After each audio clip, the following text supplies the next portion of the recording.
I'm Kevin Coleman at @DuBois_22. I'm Jeff Bell at For Whom J. Bell Tolls. And I am Christian Williams at C. Williams NFL, and this is the Footballguys College Football Show.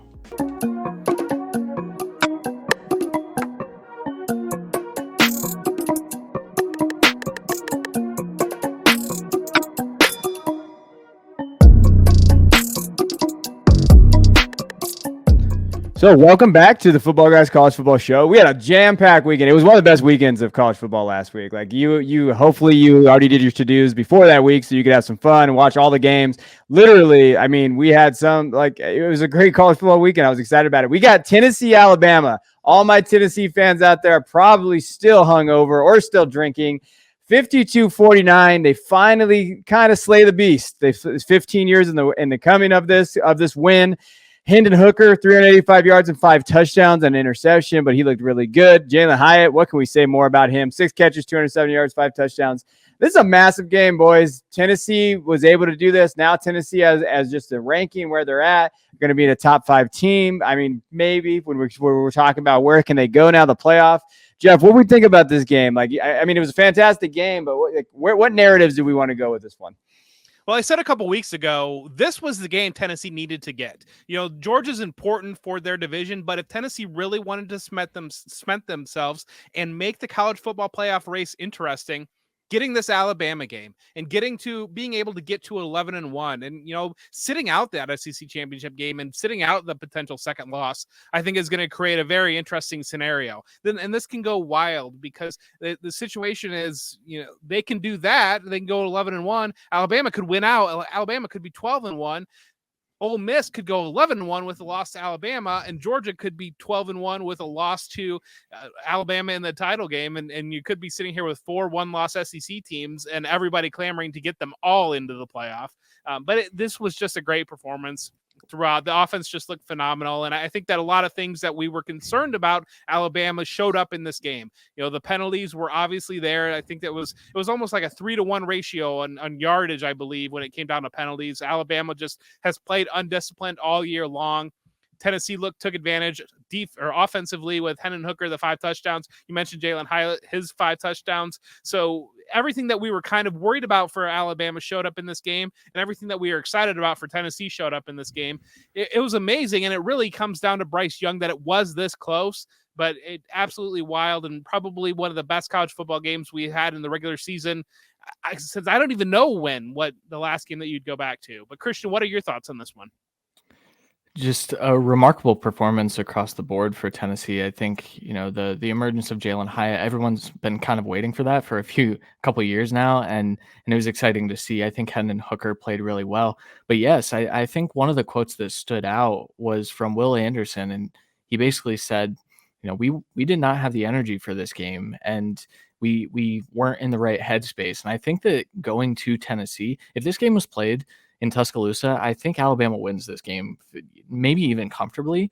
But because it was in Tennessee, I think that mattered, and clearly they were not up to the bill in this game. And so, you kind of question Nick Saban and his tactics and getting the players ready. Yeah, obviously, it's tough to question Nick Saban, but these players have all been in bigger games, almost all of them. Everyone that is an impact player on those teams, on that team, was in the title game last year. And so I think Bryce Young was obviously locked in. He took a beating, and that was a valiant effort. And, you know, I don't think you can criticize what he did out there. Some of the sacks he evaded and some of the plays he extended.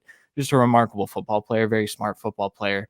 And we got to see that, but he was just outdueled. And I think Tennessee tried pretty hard to lose that game. I think there were a couple of times the interception in the end zone. I think that was kind of a soft defensive pass interference, if I'm being completely honest. I think Alabama should have won right there. But overall, I mean, this is what we wanted to see, right? And now it's thrown a little bit of a wrench into the college football playoff for the first time in a little while. And that's exciting, I think.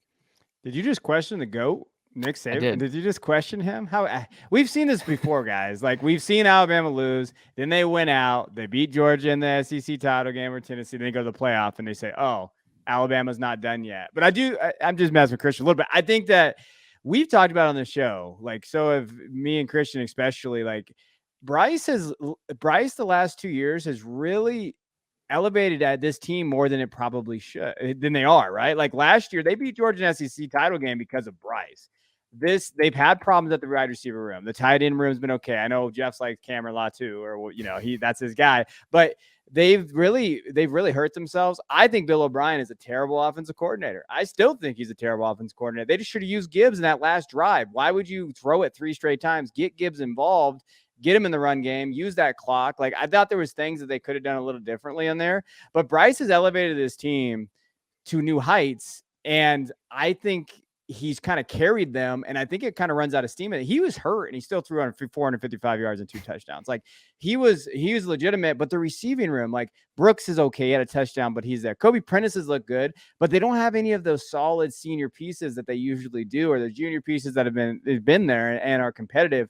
I think this really is a Bryce thing. I think Bryce has made this team look a lot better than it has been. And I think there's holes all over this place. But that defense was bad. They couldn't cover anybody. Corner-wise and secondary-wise, they couldn't cover anybody on Tennessee. They were running free. Really, the plays the missed fumble for the touchdown that they got on the read, that kind of messed up him Jamari.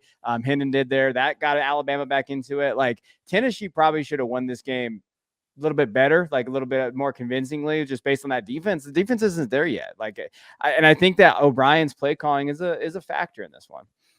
Yeah, preseason, everybody wanted to go in on the Bryce Young and the Will Anderson narrative. And I think that kind of glossed over a lot of the concerns last year, that these things were evident last year. The pass defense was terrible last year. The pass defense gave up big plays in several games last year. And outside of having Jamison Williams and John Mechie at the wide receivers, there was really some questions about this. And, bringing Jahmyr Gibbs in, that kind of seemed like maybe it was going to at least replace Brian Robinson and add another element to that backfield.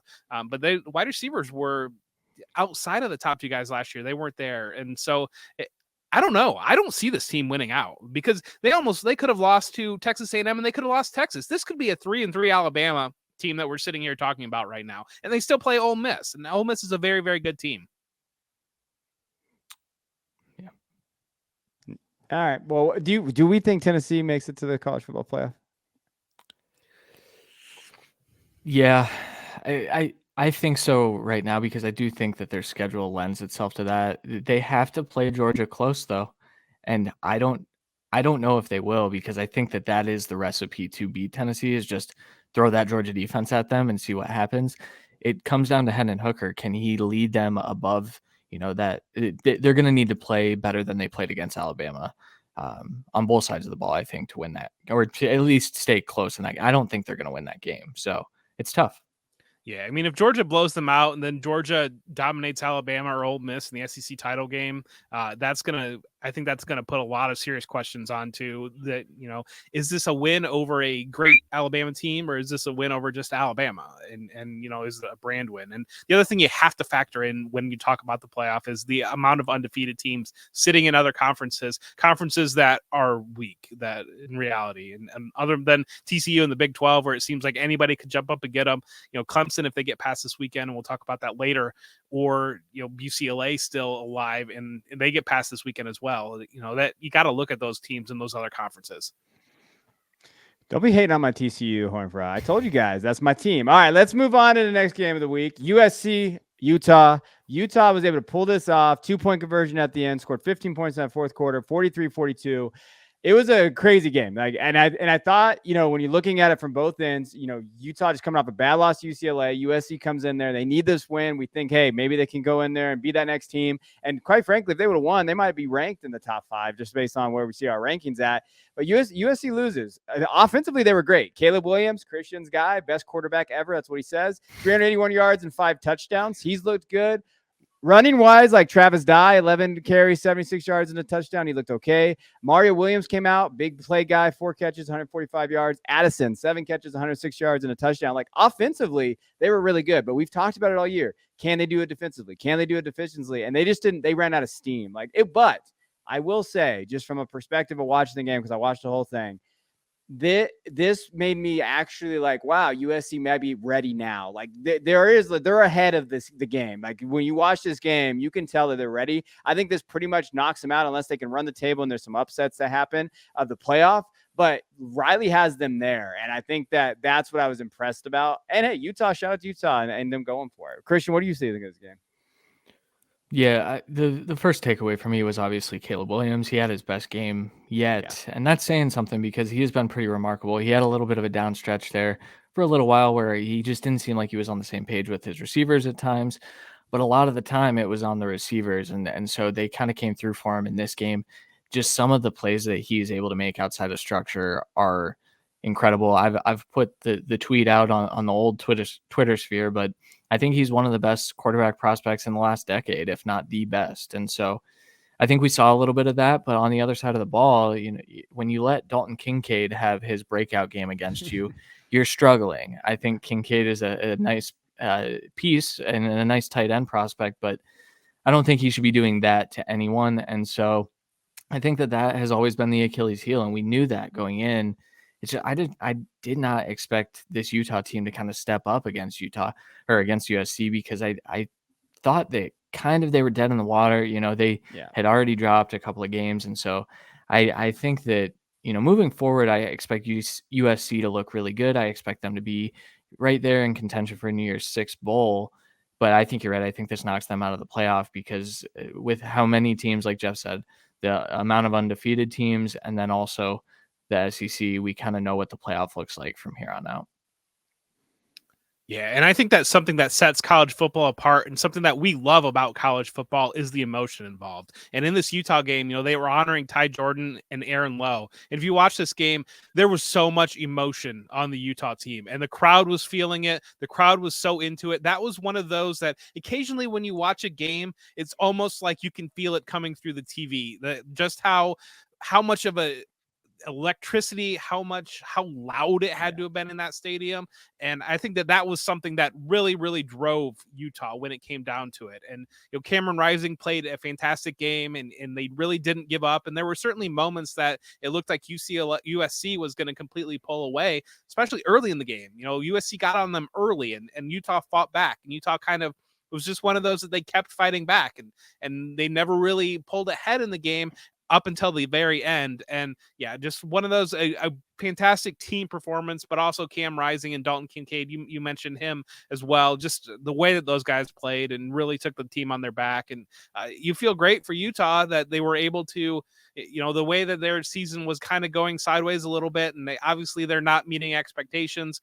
I think that they were a top 10 team coming into the season, or they were right there if they were not. But where do they go from now? Because things will open up for them a little bit, and they're not out of it. They've only got one Pac-12 loss, and we could see them again Pac-12 championship game. Yeah, and for those of you that don't know, the Pac-12 moved to top 2 teams on win percentage, so it's not even divisions anymore. So now we could get Utah, USC back as Pac-12 championship. But if both these guys are ranked and they go undefeated from here on out, and they beat USC beats UCLA, and then they beat probably a top 15 Utah team if they went out. Like, now we're talking about, like, okay, maybe you say, hey, they played them really tough at Utah, which is a tough place to play. Maybe there's some losses ahead of them. Like, I think USC is out of it, but if they can continue to show that they win these games and they win a Pac-12 championship, then maybe they sneak in that 4 spot, depending on how the top 4 shakes out. The SEC is they're so biased to SEC teams. It's just hard to imagine a scenario where SEC gets bumped for a Pac-12 team. It's just not going to happen. SEC bias is real. Well, and the other thing too, and we'll talk about them here in a second, but if Michigan, it's a close loss to Ohio State and they're sitting there 11-1, you have to consider them too. Yeah, you really have to consider Ohio State when they lose really close to Michigan. All right, so let's talk about Michigan. Michigan versus Penn State. Penn State came to Ann Arbor, and, to be quite honest, they got their ass kicked. It just looked a little closer than it was in the first half due to an interception return for a touchdown, and somehow Sean Clifford ran for 70 yards on one play. But Michigan won 41-17, completely dominated the game on the ground. Donovan Edwards had 16 carries, 173 yards, 2 touchdowns. Blake Corum had 166 yards and 2 touchdowns. McCarthy had 57 yards rushing. We had the best rushing attack in probably the Big Ten, in my opinion, just based on what we try to do. I would say that. I think, we're a very solid team. I don't know how good we are in terms of just our quarterback play. JJ's been shaky in terms of, hey, can he go win those games? But just based on our schedule, we should go undefeated until we play Ohio State, like just based on the schedule. Now we have some really bad non-conference wins because we played some terrible teams, so that's going to hurt our strength of schedule there. But I thought Michigan was dominant. There was no question about this game in the second half. They were just too good. On the flip side, Penn State is who we thought they were. They need Drew Aller to play. I think that's just the case. Clifford's not the guy. Jeff, you love Michigan. What do you think of this team? The domination on both sides of the line is where it really comes down to. And that Michigan offensive line is phenomenal, defensive line as well. And that's where this game was decided. And I think that's what you really look at, what Jim Harbaugh is building in that program. And, we're going to talk about probably several times, almost every episode, Ohio State, Michigan looming at the end of the year. And I think Jim Harbaugh really looked at it and said, if we're going to beat this team consistently at the end of the year, we need to build our program this way. And I think that there were probably some growing pains along the way because the offense isn't explosive and out there throwing the ball around. And I think that before they had those lines built up, before they had the skill position at the running back position, before some of those other things were put in place, the way that they play allowed some other games to be closer and for some upsets to happen along the way over the last handful of years. But I think now they've got it figured out. Now they've got everything settled in there. Now they're really humming on those areas of the game. And that's what allows them to put a performance like this together and really separate themselves. And I said going into the game, I kind of thought Penn State was a little bit fraudulent just because who they played throughout this season. And I had some questions about the skill talent and whatnot really showing up against Michigan in this game. And it turned out that Penn State's just not there on the offensive line. And I think that that's just something that it really feels like there's clearly been a flip, because a couple of years ago, Penn State was that team right there chasing Ohio State right there. They beat them the one year and went to the Rose Bowl against USC the Sam Darnold year. And so now these two programs have certainly traded places within the Big Ten, and Michigan is clearly either the best or the second best team in that conference. Yeah. Before I talk about how wrong I was, you guys know that Chicago Bears video of the guy who says to his girlfriend, "You've been my girlfriend for 1 month. I've been a fan of this team for 23 years. I'm part of the team." That's Kevin with Michigan. We've got to make a video like that, and so you can go viral and get on the field, because I saw he's having some success since then. But no, I was really very wrong about this game. I thought that Penn State was going to hold up against the run and Michigan wasn't going to be able to bully them. And so then the challenge was, is Harbaugh going to open it up for JJ? They didn't have to. It was just an absolute beatdown. And so I think Jeff's right. I think you're looking at, the second best team in the Big Ten by a wide margin. It is now Ohio State, Michigan, and then everyone else. And I think that there's some credit that we should give to Harbaugh, who was about to, potentially lose his job. I think that he would have been fired had he not won against Ohio State last year. I think that was in the cards. And so he comes out, and after that win, he's been pretty perfect since then. And so I think now with JJ McCarthy in play, I think that Ohio State Michigan game, we're just kind of sitting on our hands waiting for that game, because I think that that's going to be one of the marquee matchups of the season. I think it's going to, rival this Tennessee-Alabama game, because both of those two teams they play to each other's strengths, but they know where the weaknesses are. Michigan took advantage of it last year, and I'm excited to see if Ohio State can kind of throw a counter when they're back at home this year. Yeah, I think, you can hate on me all I want. Listen, I haven't had a good Michigan team to root for in a very long time. Okay. So and Jeff already gave me a shout out on a round table this week. I had to talk about App State, but I will say, okay. So Quorum Christian, do you think he can be a lead back of a committee in the NFL? Ooh, the definition of that, it makes me question. I think that he can handle 12 to 15 carries at the NFL level. Okay. And I guess when you look at what lead backs kind of have been recently, I think that maybe you can consider him that. I think he's a first and second down back. And so look back a year, Kenneth Walker's a similar size to Blake Corum, weight withstanding. I don't know what Blake Corum is going to weigh. I'm a little nervous about what Blake Corum is going to weigh, because he's a small looking dude out there. But you look at what Kenneth Walker's been able to do, or Ken Walker, my apologies, Mr. Walker. But you look at what he's been able to do since Rashad Penny's injury, and I think you can see a world in which Quorum can do that. He's a very explosive, bursty runner, and I think he's definitely going to be a day two pick, which is, that's going to be a valuable dynasty asset, I think. Jeff's a hater, so I don't know. Jeff, what do we think of Quorum? Like, you're kind of a running back snob when it comes to Debbie running backs. Well, I think that we're seeing a shift in the NFL, and you're seeing, more 2 or 3 headed backfields, and I think it's going to lean more towards efficiency. And I think that Quorum is going to be that type of player that, he's I think it's very hard to project him as a 20 carry guy, but I don't know that there's 20 carry guys in the NFL anymore. I think it's who can do the most with 10 to 15 carries. And he certainly has the athleticism to be able to do that. So I think you've got to put him on the radar when it comes to Debbie. And people are probably too low on him, especially the production that we've seen over the last month. He's what we thought Kyron Williams was before we knew that he was slow.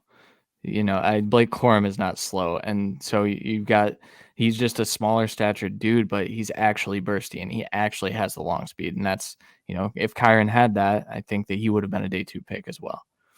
Yeah, I think Quorum has the fastest feet in college football. Just at the line of scrimmage, his ability to kind of make in and out cuts, those type of things. And if you heard that, Jeff said something nice about Michigan. Did you hear that? I like that. That's what we do on the show. Also, stop hating Donovan Edwards. I'm so tired of seeing analysts hate on Donovan Edwards. Donovan Edwards is a very good back, and he had 16 carries, 173 yards. He's good between the tackles. I don't know where that narrative started. Well, I do, but I don't want to say it. And we got to get rid of that narrative. Like, that narrative is just not true. Like, it's just not. All right.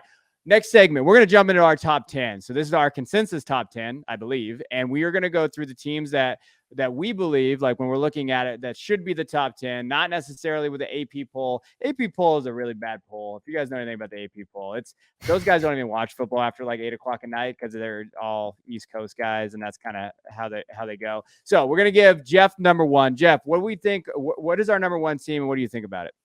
So our number 1 team is Ohio State, and we've talked about it previously, but I think that they've looked like the most complete team. Last week they had a bye. This week they've got Iowa, and that's a game that we'll pick coming up here in one of the next segments.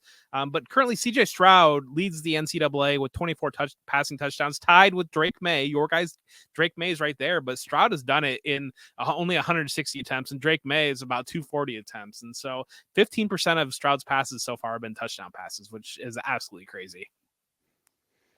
All right, Christian, number 2. Number 2 for us is Georgia, who won 55-0 against Vanderbilt. Vanderbilt, you feel bad for the kicker. They had a chance to score, and he missed. And so that was unfortunate. They have a bye in week 8. They're second in points allowed and only averaging less than 10 per game against. And so I think there's a reason Georgia is number 1 in the AP poll. I think that this is the tier.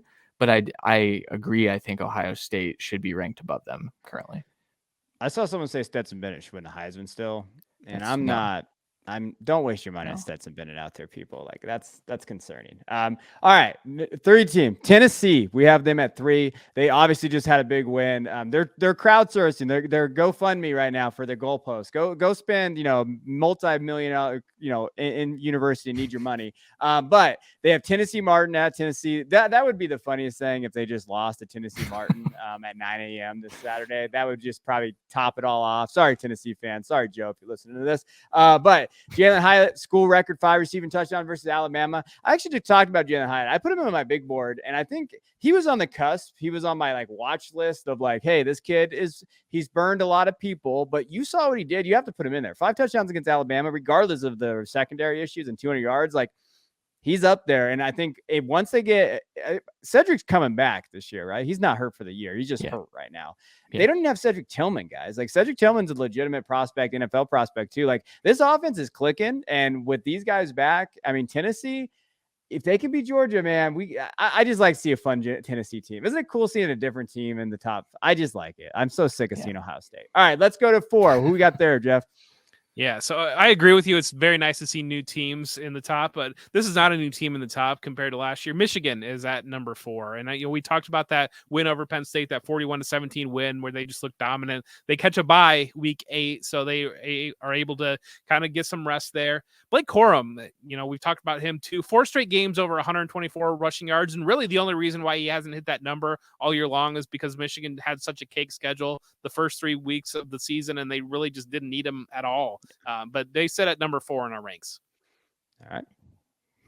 Number 5, we have Clemson, 34-28 win over Florida State this week, but we will be picking this Syracuse at Clemson matchup, which, the little teaser, we're going to talk about Syracuse here shortly as well. It's a very good matchup. Syracuse has been very good. The note we have here is that Dabo Swinney is still boring, and DJ Uiagalelei is still efficient, but also boring. And so I think there's a good chance that we don't have Clemson in our top 5 in 2 weeks. Dabo. I'm so done with Dabo. All right, let's go to Alabama. Okay, so we have Alabama next. And if you've never listened, though, so we have them at 6. I'm like the Alabama apologist somehow. Like somehow I become the guy that just always roots for Alabama. I don't know how this happens. I was actually kind of rooting for them. I just love Saban. I'm a Saban guy, and I love Bryce. They play Mississippi State. We're gonna be picking this game in a little bit. Mississippi State. I was more like I was like ready for this game, and then they just choked last week, and so now I'm just like, they're not going to beat Alabama, but we'll see. We'll talk about it.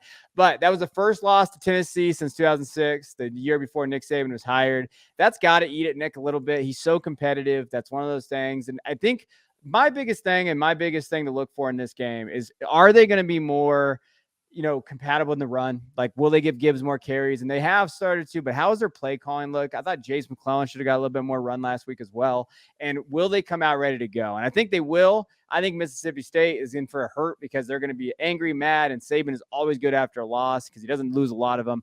But it's interesting. We have them at 6 right now. It'd be interesting to see if they can climb back up in the top 4. Yeah, and I'm the reason why that they were so low in our ranks, because you guys both had them at 5, I believe. I put them at 10, and I'm a believer that once you get to a certain point of the season, undefeated matters to me, and they're not undefeated anymore. And, you're one of those, huh? I am one of those. So wait, you put Syracuse over Alabama? Yeah. All right, this guy. If they beat Clemson this week, they'll be there anyways. So let's put them above and get a good ranking for TV. No, that's not valid. Don't give him valid. No, that's not. Alabama doesn't matter. We're trolling here in October. It's a little trolling now. I can't wait. You're not undefeated anymore. If everybody above them wins out, they're not going to jump them unless it'd be absolutely ridiculous to put a 1-loss Alabama over undefeated teams. Like, no, we can't do that in college football. No, I'm out on that. You go undefeated. You're showing your age right now. You're showing your age. You just do. That's the rule, and so that's why I ranked them that way. I think that we're late enough in the season. Once you get single digits undefeated teams in Power 5, put them at the top, and that's what I did here. And so I'm the reason why Alabama's low. And if you're an Alabama fan out there and you're mad, come at me, and I'd love it. We'll talk about your game. Anyways, Ole Miss is going to be next in our rankings, and so they had a 48-34 win over Auburn last week. This week they've got a big game coming up. They're going to LSU, and that's going to be a game that we're picking, but that's going to be, down in LSU. There's going to be at Tiger Stadium, and there's going to be plenty of emotion involved in that one. And LSU has played really good football of late. They started that season with the loss to Florida State, but they really have seemed to right the ship a little bit. They played very, very well against Florida last week. That was a fun and entertaining game too. That was kind of lost in the greatness of the other games that were going on. But currently they're 271 rushing yards per game. They're 3rd in the nation, and they're really just dominant on the ground. Quinshon Judkins is a player that we've talked about in the past, and Zach Evans, that 1-2 punch, has really carried that offense. And that's going to be interesting to see coming down the stretch, because they played one of the lightest schedules out of all these teams, I think. That you get into November and you're able to run the football, that'll be an interesting mix. Yeah, also shout out Jackson Dart and his contributions on the ground throughout the year. Jackson Dart has been playing incredibly well. He's looked a little shaky at times, and you can tell it's his first full season starting, but I have been impressed. I think that's another 2024 guy that we need to keep an eye on. We've been on him for a while now, but I'm loving the growth. I've been purposely not talking about him because we were on him so high that I want to pretend like we weren't, and he'd be like, "See, Jackson Dart, we were right. We were just ahead of the curve." So just talking about that. I also hesitated to say anything about it because LSU. I'm a little worried about this week, but number 8 for us, TCU, the TCU Horned Frogs. Kevin's TCU Horned Frogs narrowly beat Oklahoma State. The score was 43-40 in overtime. It was a fourth quarter comeback. It was a valiant comeback, though. Max Duggan kind of put the team on his shoulders. Kendre Miller punched in a late touchdown and I believe the game-winning touchdown as well. We are picking this Kansas State at TCU game. I think Kansas State has done a lot of good things this year as well. But TCU's offense has been incredible. They're averaging 45.8 points per game, which is third most in the NCAA. We love this team. I'm surprised they're not higher, honestly. I don't know whose fault this was, but that's why we have consensus, right? It's Jeff's fault. It's always Jeff's fault. All right, let's number 9. We're at UCLA. So UCLA has been a team. They've been impressive, man. Like they had a bye last week, but they're coming off that big win against Utah, 2 weeks ago.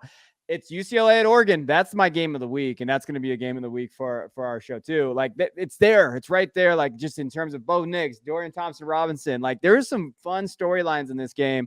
Dorian Thompson-Robinson, 14 touchdown passes from a school record right now. He has 15 on the year. He has 1,500 yards. He only has 2 interceptions. I think that's the key to UCLA. He's not turning the ball over, and I think that is the key for them because last year he'd had these big interceptions, big times. He's been a better thrower this year. He hasn't really relied on his rushing attack as much. We've kind of seen that dip a little bit, but he's been a better thrower. So now we're talking about a legitimate quarterback here. Remember, this is his 5th year. I mean, this is it for them. Like this is really the team, and this is a huge game. This is the biggest game in Kelly's probably career at UCLA. This game is going to be that area, but they're right there. They deserve to be in the top 10 for sure.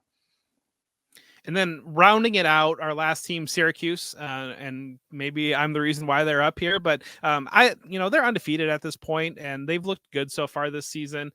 Sean Tucker is fantastic on Twitter. He recaps every game, and it is one of the highlights of the week. But last week they had a 24-9 win over NC State, and NC State is a team coming into the season. They were another team that was right on the fringe of the top 10 there, and obviously Devin Leary wasn't in that game, but Syracuse controlled from the jump and really controlled throughout that game. Syracuse is playing very good football. This week they go to Clemson, and that's kind of going to be a spotlight game for us this week. And Sean Tucker, mentioned him too, 103 rushing yards away from top 5 all time, and top 5 all time at Syracuse means something. That is for as down as this program has been recently. You think historically, Jim Brown, all the names that have been there, Larry Zonka, Joe Morris, all the great Syracuse football names, and Sean Tucker is cementing himself right there among all of those names. I just follow Sean Tucker on Twitter. So there's our top 10. I don't think I put Syracuse in my top 10. I don't remember, but no. Jeff, just undefeated. All right, so here's the top 10 real quick. Ohio State, Georgia, Tennessee, Michigan, Clemson, Alabama, Ole Miss, TCU, UCLA, and Syracuse. And I believe next week, or it's coming, college football playoff rankings are coming out soon, and so we'll be able to give you those too and talk about them from there. All right, let's go to our spotlight, and then we'll go to our game. So week 8 spotlight. Let's highlight some good matchups that we're going to see here. And our first one on the docket is Kansas State at TCU. Which is it's funny. Like Kansas State 5-1, 3-0 in conference. The Big 12 is fun, boys. Like I would watch every Big 12 game over any Big 10 game outside of Michigan, Ohio State, because I don't want to watch a 3-6 snoozer anymore. Like Big 12's got scoring, it's got storylines. Adrian Martinez, 900 yards passing, 4 touchdowns. Deuce Vaughn has looked very good this year. On the flip side, TCU, they have a shot. They could win this conference, and I will be extremely excited about that. And I just don't want it to cannibalize itself. I think that's the question mark. Will they just start eating each other alive in that conference? Max Duggan's look good, Christian, our guy, or your guy. I won't take that one. Almost 1,600 yards, 16 touchdowns, interception. Kendre Miller, our guy. 578 yards, 8 touchdowns. Quentin Johnston's popped out of nowhere. Like they started targeting the guy. 34 catches, 500 yards. This is going to be a fun game. TCU is a 3.5-point favorite here, which is an interesting line because Kansas State, they're averaging 45 points per game. Kansas State's averaging 28. Jeff, what do we think about this game? It's going to come down to Kansas State. Can they bog it down enough? And can they, because we kind of saw with Oklahoma State early before they fell apart, they really mucked it up for TCU, and Kansas was kind of that same thing early. I think there's a very clear script that plays into Kansas State's strengths when it comes to playing against TCU, and Adrian Martinez, the experience there, Deuce Vaughn, the experience there. Obviously, I mean, at the time it was a major upset beating Oklahoma. Now we know that isn't quite really holding up all that well. And I think a lot of people wrote Kansas State off early. I think that was a team that people were interested in coming into the year. And then they lost that Tulane game. And that's easy to look at that as an embarrassing game to lose to Tulane. But right now, if Tulane wins out, Tulane only has one loss. If they went out, they're going to be a New Year's Six team. They are going to be in one of those premier bowls at the end of the year. They control their own destiny towards that. And that's a very good football team. And so you can't write Kansas State off just because of that game. They have a very nice recipe, and this is going to be an interesting game because if TCU can play their game, and I don't know that Kansas State can keep up. But at the same time, I think Kansas State has enough pieces and enough experience that they're able to take TCU out of their comfort zone.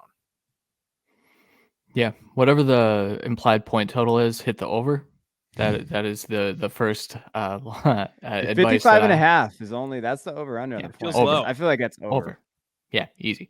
No, the person I want to highlight here specifically is Quentin Johnston. 22 catches over his last 2 games, 386 yards on just 31 targets. Now, you said he has 36 receptions? 34 for the year. 34 on the year and 22 in the last 2 weeks. Now, the reason I wanted to highlight this is because he has done most of that work against zone. They have gotten creative in how they're scheming him up touches. They are using him deep as they did last year, but his ability to kind of, take catches or take the ball after the catch has been remarkable over the last couple of weeks. Doing it mostly against zone, Kansas State has shown the ability to play a little bit of man, and I think that they've got a first-round player potentially on their side of the ball as well, Felix Anadike Uzama, who is a game wrecker, and so TCU has a pretty good offensive line, but if he can get into the backfield, they're not going to be able to take those deep shots to Quentin Johnston, which I think could limit what the TCU offense looks like. Maybe it's more of a Kenjay Miller game. Maybe we don't see this, this continuation of the meteoric rise from Quentin Johnston, but this is a game that all eyes should be glued to. This is going to be a fantastic game. Yeah, I'm excited. And it's 5 p.m. game, Pacific time. We don't care about any other time. 5 p.m. This is right perfectly, right where I'm at. Like that's where I'm at. All right, let's go over to probably like my game of the week. It's what I picked. UCLA at Oregon, 9-10 at Eugene, 12:30 Pacific time. Just want to throw that in there again. UCLA 6-0. Oregon's won 5 in a row since they lost to Georgia. Bo Nix has looked like a legitimate quarterback prospect again. 1,200 yards or 1,500 yards, 12 touchdowns, 3 interceptions. DTR on the other hand, guy we talked about already, Zach Charbonnet, NFL prospect at running back position. Irving on Oregon side, he's looked good as well this year. Troy Franklin, these guys, there's talent all over the board right now. Oregon is a 6-point favorite, which is interesting. I think it's because of the home stuff there. Over under on this game is 69.5. That's a lot of points, boys. And the reason why is because both these teams are averaging over 40 points per game. They're averaging over 500 yards of offense per game, both theyese teams. So what's going to happen. It's going to be like a 12-9 game, but that's over 500 points. I mean, this is just a lot of fun because I think there's a clear echelon of teams in the Pac-12: USC, Utah, UCLA, Oregon. Who's going to come out of that group? And I think this game matters a lot. So what do we think we're going to get from Bo, Jeff? Bo Nix, he gives and he takes away. Whenever you get into big games, and speaking of takeaways, UCLA is a defense that they thrive on takeaways, and so that could be a major storyline in this game because they, much like their crosstown rival USC, their defense has been bend but don't break, but take the ball away and go for those, and they really. We saw them with Michael Penix Jr., a player that we were very high on as a show coming in that Friday night game when Washington was really rolling. They took the ball away from him and they controlled that game. And, Penix Jr. was able to lead Washington back in and make that closer.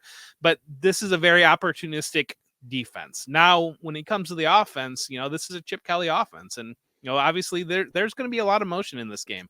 Oregon has controlled this rivalry. It's a rivalry this back and forth since 2000, really. And that's, Mike Bellotti, Chip Kelly years there. And throughout they've really dominated in this, but Chip Kelly, since he came in, he's lessened the gap. In the last 2 years they played, it's been 3-point losses, both games.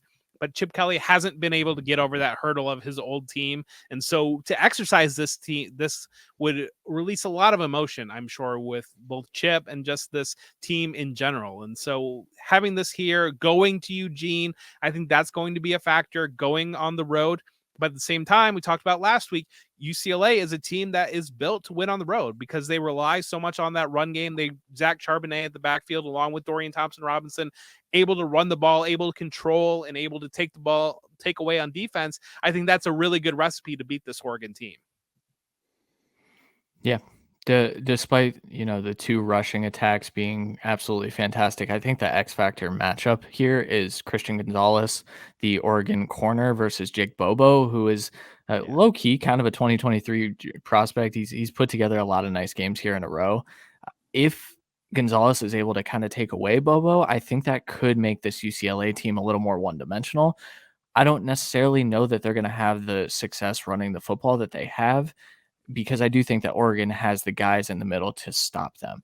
On the other side, I think that is also true. I think that whichever quarterback is able to kind of overcome that new obstacle, I think that is the team that wins. Now, Bo Nix completing 70% of his passes. I love Bo Nix. I've said I'm gonna die with him. I think because he burns me, and he's probably gonna burn me in this game. But I think it could be Oregon, especially being at home here. This is another great game, though.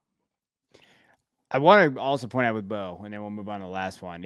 I think when he's had his good completion percentage ratings when he gets involved in the rushing attack, like last game he had 8 attempts, 70 yards, and 3 touchdowns. And before then he had 6 attempts for 141 and 2 touchdowns. And so when they kind of let him kind of do his thing, and in terms of that, and they don't put too much pressure on him, he could just play because he's an athletic kid. He can get out there. I think that's the key. Like, will he be constrained to just throwing? Because then that's where we see those attempts go up, and that's where we see his completion percentage and his mistakes happen. Yards allowed rise, like both these teams are pretty good rush defenses. They're not bad. And so, okay, where's that going to look at? I agree. I think the home thing matters in terms of playing at home in Oregon. It's going to be a hostile environment. We saw, like, BYU fans saw that, unfortunately. So you're going to look at that. Like, it'll be interesting. All right, let's go to this last one. Oh, God. Syracuse at Clemson. Let's talk about this. This is Jeff's team, apparently. They're ranked 14th in the AP poll, not 10. 6-0, 3-0 in conference. Clemson's at 7-0, 5-0 in conference. The game of the century in the ACC. I don't know. Jeff, what do you want to talk about in this game? Like, where do you think this goes? Like, both these teams are not exciting in whatsoever. Like, and I like Tucker and I like that area, but that defense hasn't really been challenged this year. I don't feel like. I think they're okay. DJ has looked okay, DJU, but I don't know what to think about both of these teams. So for Syracuse being down over the last handful of years, they've really played Clemson very well. They had that upset in 2017. Last year was a 3-point loss by Syracuse to Clemson. We know that Clemson team wasn't exactly the same, but even going back to 2018 was a 4-point Syracuse loss. And so Dino Babers kind of knows how to play Dabo Swinney a little bit here in this matchup. And, Clemson, they're not really, that we've seen so far, capable of running away offensively in really any game. And I think Syracuse is right there with the teams that they've played of late. I think where it's really going to come down to is going to be Sean Tucker. And can Sean Tucker control this game, control the clock, continue to run the ball, move the ball? Rondé Gadsden Jr. has looked very, very good for Syracuse as well. And that's a player that can win matchups, lining up inside and outside and being able to just move the ball. And if they continue to score, that's going to be difficult for Syracuse. This is going to be very different than the other two games. I have a feeling, because the other two games I think could be absolute offensive fireworks. This game is going to be a noon game, and it's going to be a game that is going to help you settle into your day. And there's probably going to be some lulls, and I expect it is probably going to be close coming down towards the end. But again, it really just comes down to, is DJ Uiagalelei going to be able to make enough plays and control the ball and move the ball, get first down, or is it going to be the Tucker-led offense on the other side that's able to do that? Yeah, I think Clemson's always going to have an advantage in the trenches.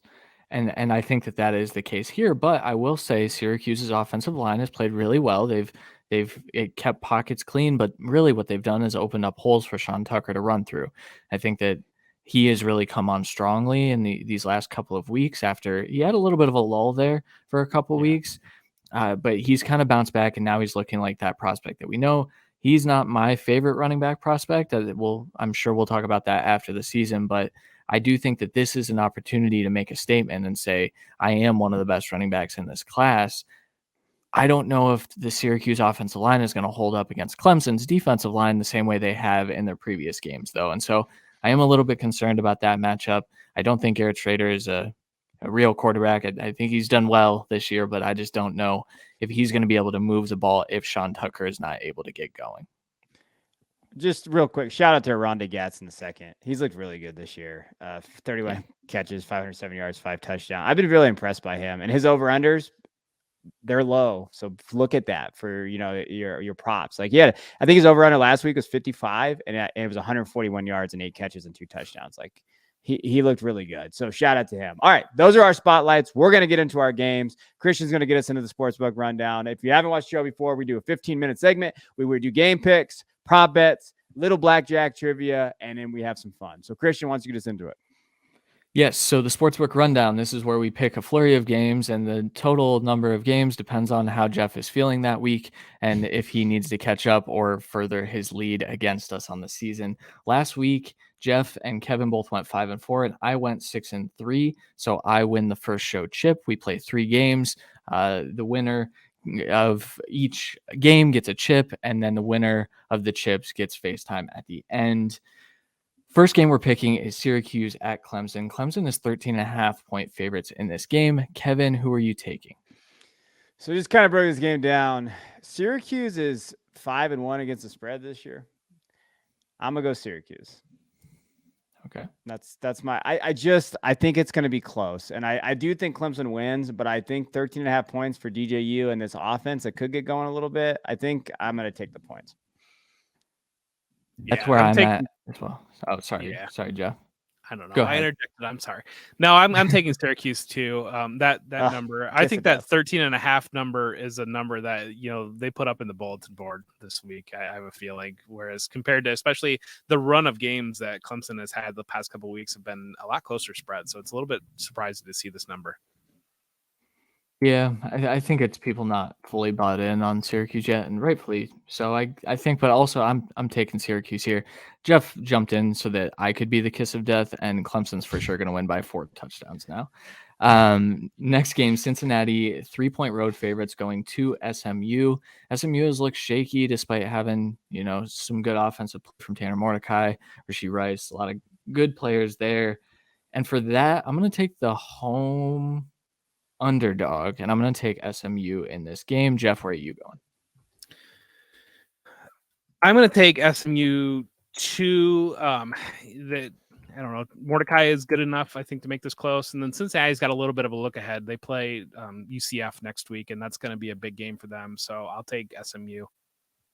Okay. Yeah, both teams haven't looked particularly well. I mean, SMU just beat Navy 40-34. They lost to UCF, then all those. I'm surprised they're actually picking a game not in the Power 5. Jeff must be really not. I don't know what Jeff's doing today. I'm gonna go Cincinnati. I'm gonna take Cincinnati this game. Just because I do think they've been playing better, and I just trust them a little bit more. SMU's got a lot of problems on that team. All right, next one, Iowa at Ohio State. Ohio State is 28.5-point favorites in this game. Jeff, where are you going? Give me the Buckeyes. Buckeyes big.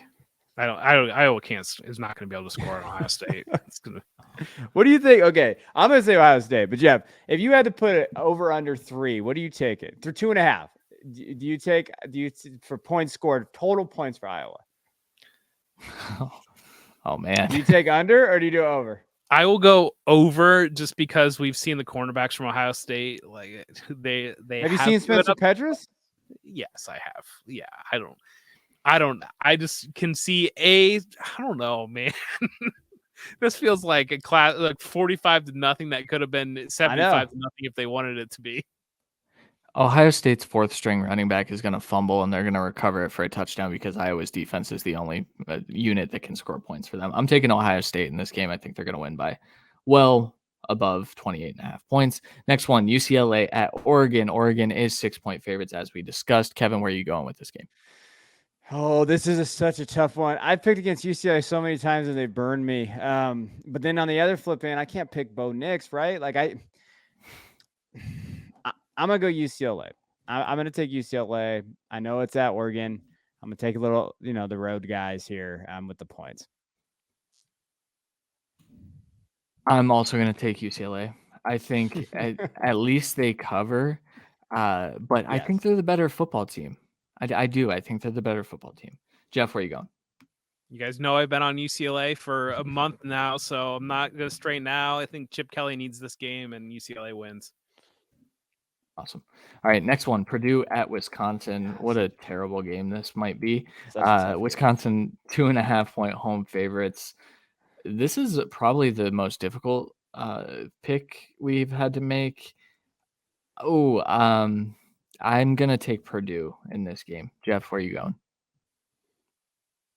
Golly, I shouldn't have put this game on the schedule, but Purdue is leading their division right now. I'm going to take Wisconsin. I think Wisconsin's played a little bit better football since they let go of Paul Christ, and I think that they're going to get Purdue here. Did you see they lost to Michigan State last week, or are you? Oh, that was that overtime game, wasn't it? I wouldn't say they played that much better if they're losing to Michigan State. This game sucks. We're not going to talk about it. Minnesota, you're a bunch of frauds because we picked you guys, and you guys are just get a quarterback, Minnesota. All right, I'm going to go Purdue. I'm going to take Purdue. I don't feel good about it whatsoever, though. All right, next one, Ole Miss at LSU. LSU is 1.5-point home favorites in this game. Jeff, where are you going? I'm going to take LSU. Yeah, the home favorite in this one, pulling the upset over Ole Miss. Okay, Kevin? My biggest concern with Ole Miss is they haven't been able to finish games. Like they struggled to put that opponent away, and LSU might hang around. I'm still going to go Ole Miss because I think that rushing attack is really one of the best in the country. So I'm going to lean there. This feels like a look ahead now that Alabama lost and they have the opportunity to go play Alabama undefeated. And I'm going to take LSU in this game just to squeak out a win. I think it'll be a competitive game, though. I don't think LSU is going to run away with it or anything. Next one, Texas, 6.5-point road favorites at Oklahoma State, fresh off the loss to TCU. Kevin, where are you going? Texas. Oklahoma State's really banged up right now. I think Quinn Ewers and them are playing really well. Yep, same reasoning. I'm also taking Texas. Jeff, where are you going? I'm going to put the kiss of death on them. I'm going to take Texas, too. We love to see Texas is back, baby. Yep, exactly. Next one, Mississippi State at Alabama. Alabama is 21-point favorites. Obviously, Bryce Young will be playing in this game, and so I'm going to take Alabama pretty easily. Jeff, where are you going? Alabama gets right. Mississippi State, yeah, they won games. I just don't think they're a good football team. They haven't played a defensive line like this all season. Will Anderson. They look they're gonna against Kentucky. They couldn't block Kentucky. They're not gonna block Alabama. Alabama, give me the points, or give me whatever favorite. Last game, Kansas State at TCU. We talked about it. TCU is 4-point home favorites in this game. Jeff, where are you going? Just because of the number, give me Kansas State. A 3-point win by TCU isn't a cover, and that's what we kind of ran into last week. Mm-hmm. Kevin? Oh, come on. I'm taking my TCU, baby. TCU Horned Frogs till they let me down. Been picking them all year. This is tough. I'll take TCU as well. I just think that offense may be able to pull away late. Maybe. And that'll do it. All right, let's dive into our prop pick. So we have a little fun. We play poker on the screen. If you're watching on the channel, on the YouTube channel for Football Guys, you're seeing that. If you're listening, we're gonna do our best to tell you what we got, what's going on. We're gonna pick prop bets, and so we're gonna go through our favorite prop bets right now. Me and Jeff are struggling a little bit, 5-9 and 6-9. Christian 7-6-1. He's looking really good this year. So we're gonna do over our prop bets, guys, that we think are gonna go over it, and then under it, and then we will kind of keep that recorded. So Christian, where you got for your over? My over is Mohamed Ibrahim, over 120.5 rushing yards. Minnesota gets Penn State this week, and Penn State just gave up 418 rushing yards to Michigan. So I feel pretty good about this one. All right, so our opening flip right now, we have a 6 of hearts, a 2 of spades, and an ace of clubs, and Christian has a 10 of diamonds. My pick is going to be Jaden Daniels, over 230.5 passing yards. He's hit that number in 3 of the past 4 games, and I think that this is going to be a little bit of a back-and-forth game against Ole Miss, and so I'll go there. LSU's receivers have looked really good. Keyshawn Butte, we were concerned about him. He had a great game last week, and I've got a 4 of clubs. All right, I'm going to take Dorian Thompson-Robinson, UCLA quarterback, just sticking with the Pac-12 out here, 40.5 rushing yards for the game. I think that they're going to use him. I know I said his rushing's kind of been down, but he's done this 3 times in the regular season. I think they are going to use him in different ways against Oregon, and all it takes is one run for Dorian Thompson-Robinson to hit that. I mean, he's that special of an athlete. So give me the over 40.5. We have a 10 of clubs for Kevin. All right. And my under pick this week is Jackson Dart under 40.5 rushing yards. He's eclipsed 41 just 2 times throughout the season. He has hit 40 an additional 3, but that's under. And so I think LSU is going to be selling out to stop this Ole Miss rushing attack. Jackson Dart goes under. A 7 of spades for Christian. My under is going to be Isaiah Bowser, running back from UCF, under 65.5 rushing yards. He's gone under that game number in 4 of his last 5 games. ECU has the 23rd best run D, and really UCF has kind of relied on Plumlee to run the offense through. Despite Bowser being a good player, he's not going to get that number. And I've got a 3 of spades. 3 of all right. I'm going to take the under on receptions for Isaiah Winstead. If you don't know who that is, he's an ECU receiver. And as Jeff pointed out, okay, ECU is playing UCF. UCF's pass defense is actually pretty good in terms of just the numbers. His under right now for reception is 7.5. So if you give me under 7.5, he has hit 9 a couple times this year. I just think this is one of the better defenses they've played. They've passed defenses. So give me under 7.5. A 6 of dime of spades. That means Kevin had a pair of 6s. Kevin wins this game. So Christian's got 1 game. Kevin's got 1 game. The last game we play Blackjack. The way we play Blackjack, we play it with trivia. And so you get a trivia question. You get it right, you get a good outcome. You get it wrong, you get a poor outcome. Christian has a 17 showing. Kevin is going to throw up a 19. And I have my card's running away from me, a 17. Okay, so I will go first. Does somebody have a trivia question for me? I do. Which Washington Husky is leading the team in receiving yards per game? McMillan.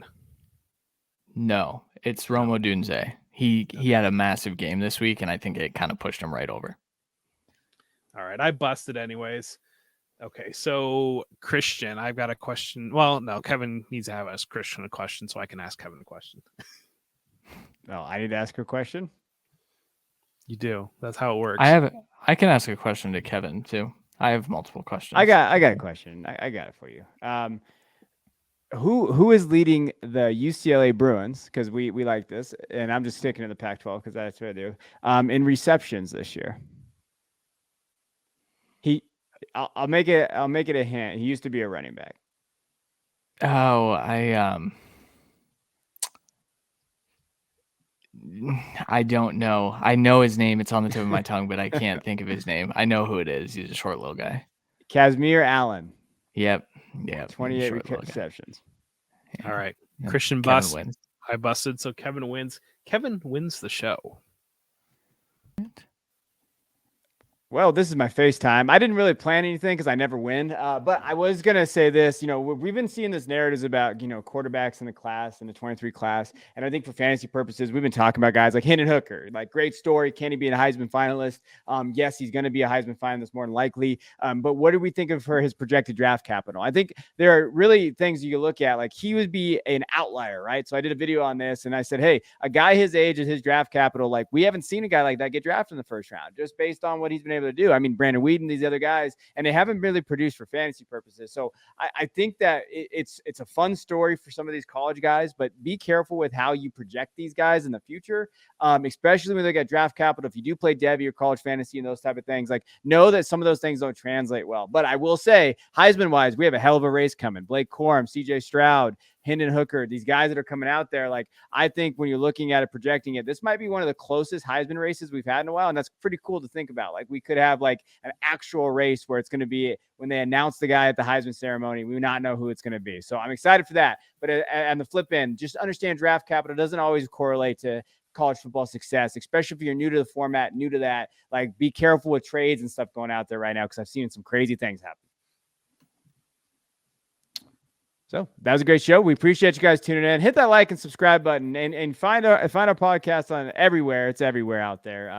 Football Guys College Football Show. We appreciate the support so far we got into the channel. Thank you so much. We're very appreciative of that. We will be back next week, October 26th at 3 p.m. Eastern. Until then, I'm Kevin Coleman at @theboys_22. I'm Jeff Bell at For Whom J Bell Tolls. And I am Christian Williams at C Williams NFL, and this is the Football Guys College Football Show.